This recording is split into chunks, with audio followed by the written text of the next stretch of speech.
Olha o Guarani, João Vitor, entrada na grande área, rolou para Luiz Miguel, vai marcar, dominou, puxou para canhota, bateu no canto, espalma Igor Vinhas, na sobra, João Marcelo tentou no rebote, é gol!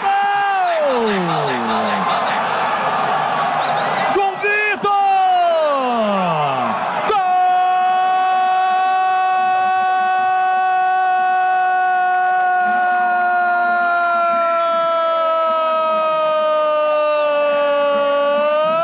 Gol do Bugre!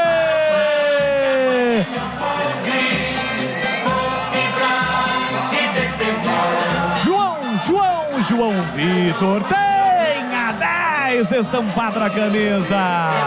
Bola rolada de pé em pé. João Vitor para Luiz Miguel. Rolou para o atacante no táxi.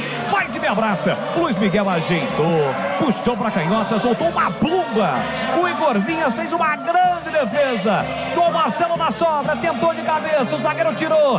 E aí ficou limpa para João Vitor. Esse não teve dúvidas. Na risca frontal da pequena área, encheu o pé direito. Amplia o Bugrão. Avante, avante, avante, avante. Avante, Bugrão. Verde e branco são as cores da paixão. Verde e branco, as cores do Bugrão. Ele tem a 10 de muita história, de muita tradição, de grandes craques que vestiram esta camisa. E hoje ele marca, faz a festa com a galera. Então olha lá o povão festejando, olha lá a galera vibrando, porque balançou. Balançou a rede, é gol e é gol do Bugrão. João Vitor, 43 minutos de bola rolando no primeiro tempo. Salta ao grito, grita comigo, nação bugrina, tá cheirando goleada. Sinto cheiro de goleada no ar. João Vitor, Guarani, 1, 2, 3, 1, 2, 3, Bugrão, 0 pro Água Santa. Igor Vinhas não chora não, goleiro, uma bola dorme no fundo da sua rede.